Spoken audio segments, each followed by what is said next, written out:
भाई के ससुराल वाले सख्ती से रवायात की पैरवी करते थे। उनके रिवाज के मुताबिक दुल्हन बनने के बाद बेटी को कम से कम 3 माह अपने मैके में रहना पड़ता था। वालिद अपने कारोबार की तरफ से फिक्रमंद थे। उनके लिए इतने अरसे गांव में रहना मुमकिन न था। भाई खामोशी से हालात का जायजा लेते रहे और फिर उन्होंने फैसला किया कि इस मसले को वो खुद हल करेंगे। देखिए, मैं ये कहना चाहता हूँ कि हम लोग पानेली में और नहीं रुक सकते।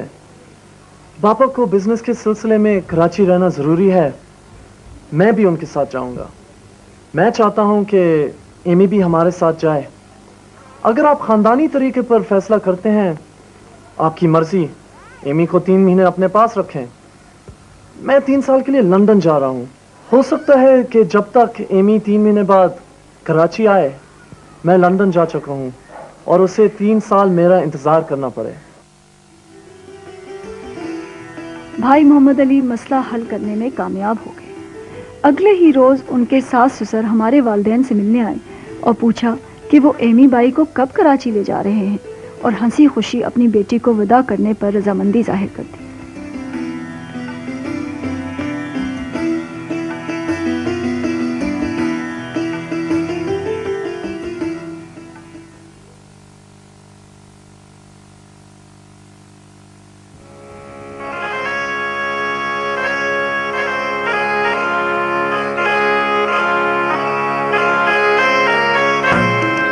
माँ, इतना बड़ा घूंघट। बेटा, ये हमारा खानदानी तरीका है कि बहू ससुर के सामने घूंघट निकाल के आती है। माँ, अब वो जमाना नहीं रहा।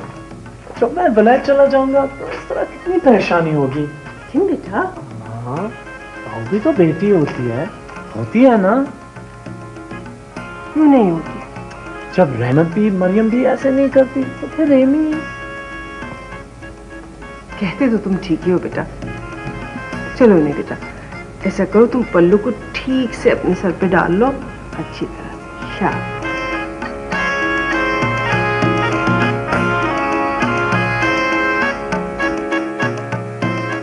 लंदन जाने के बंदोबस्त में कुछ ताखीर हुई तो वालिद ने भाई को फिर स्कूल में दाखिल करा दिया, लेकिन अब सिंध मदरसे के बजाय चर्च मिशन स्कूल में, ताकि वो लंदन जाने से पहले कुछ अंग्रेज़ी माहौल से भी वाकिफ़ हो जाएं और अंग्रेज़ी ज़बान भी रवानी से बोलने लगें। भाई पढ़ाई के साथ साथ कारोबार में भी वालिद का हाथ बटाते रहे। आखिर लंदन जाने के तमाम मराहिल तय पा गए और भाई की रवानगी की घड़ी आ गई। बेटा मोहम्मद अली, मैं तुमसे एक पल के लिए भी दूर नहीं रहना चाहती, क्योंकि मुझे यकीन है कि तुम विलायत जाकर बहुत बड़े आदमी बन जाओगे। पता नहीं क्यों मुझे लगता है कि जब तुम विलायत से वापस आओगे तो मैं तुम्हें देखने के लिए जिंदा नहीं रहूंगी। आप ऐसे ना कहें अम्मा। अल्लाह तुम्हारी हिफाजत करेगा बेटा। इंशाल्लाह तुम बहुत बड़े आदमी बनोगे, राजा बनोगे मेरे बच्चे। मुझे तुम पर फख्र होगा।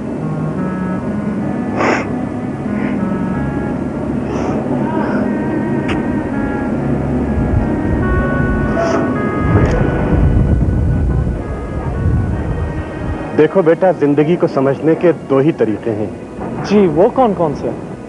एक तो यह कि अपने बुजुर्गों की अक्ल और तजर्बे पर भरोसा किया जाए, उनकी नसीहत कबूल की जाए और उनके मशवरे पर अमल किया जाए। जी, और दूसरा तरीका? दूसरा तरीका यह है बेटा कि जमाने की ठोकरों से सबक हासिल करो और अपना रास्ता खुद बनाओ। जी, मैं समझ गया, लेकिन मैं दोनों तरीकों को मिलाकर जिंदगी को समझने की कोशिश करूंगा। बेटा, अल्लाह तुम्हें अपनी अमान में रखे। खुदा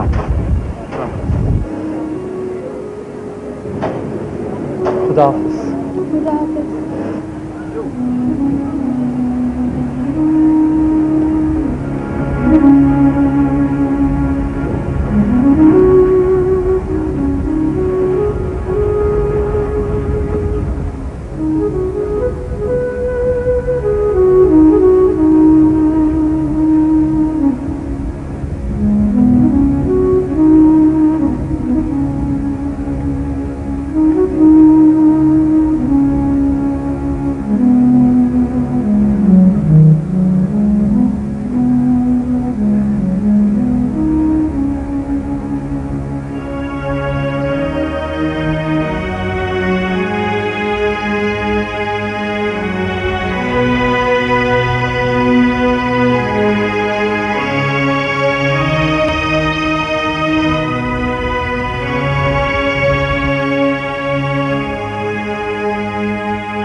जहाज अपनी मंजिल की जानिब रवा दवा था।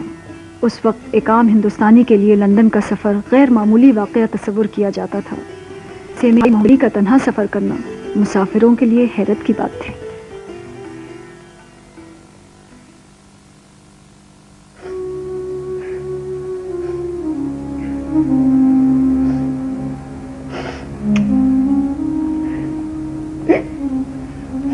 चुप करो मिठी, खुदा खैर करेगा, वो खैरियत से पहुंच जाएगा। पहुंचकर अपनी खैरियत की इत्तला भेज देगा हमको। मत रो। देखो तुम्हारे रोने से बच्चे कितने परेशान हैं, घर का माहौल खराब हो रहा है। तुम चुप हो जाओ। ये देखो मरियम को कितनी परेशान हो रही है। कुछ एमी का ख्याल करो, बच्ची कितनी परेशान है। चलो पानी पी लो, लो पानी पी लो, पानी पी लो, तुम्हारा गला खुश्क हो गया होगा। ये जहाज इधर कितनी देर तक रुकेगा? इधर सब लोग घूमने जाएगा। अगर तुम घूमना चाहे तो घूम सकता है, मगर be careful from your packet. इधर का लोग बड़ा शार्प है, वो पैकेट से बोल्डर निकालेगा, तुमको पता भी नहीं चलेगा। Okay, understand? Now look there.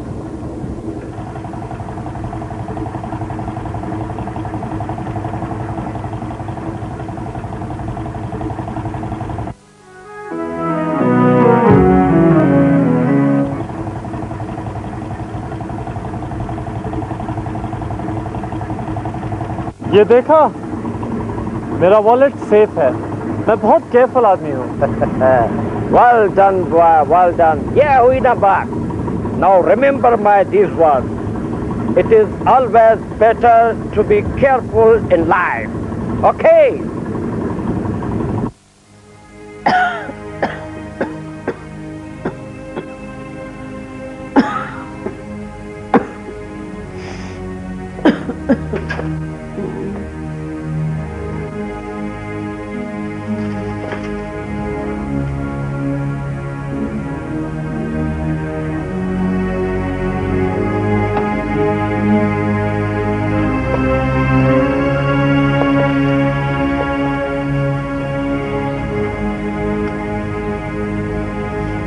देखो मिट्टी में क्या लाया। अरे ये कहीं मेरे मोहम्मद अली को सत तो नहीं? बिल्कुल ठीक समझी तुम। आराम से आराम से आराम से उठो। पता है हमारा मोहम्मद अली खैरियत से लंदन पहुंच गया है। अल्लाह तेरा लाख लाख शुक्र है। कैसा है वो? उसे कोई तकलीफ तो नहीं? बिल्कुल ठीक है, बस सर्दी से जरा परेशान हो गया है। अल्लाह मेरे बच्चे को सलामत रखे। मेरी आंखों में तो हर वक्त उसी की सूरत रहती है। और क्या लिखा है? और हाँ, और भी तुम्हें पढ़ के सुनाता हूँ। और लिखा है कि लंदन पहुंचकर मैंने एक होटल में कमरा किराए पर ले लिया है। शिपिंग कंपनी का ऑफिस कुछ फासले पर है। मैं उन कंपनीज में भी जाता हूं जहां आप एक्सपोर्ट करते हैं। उन्हें कुछ कंप्लेंट्स हैं, उसकी डिटेल्स मैं बाद में लिखूंगा। फकत आपका मोहम्मद अली, लंदन।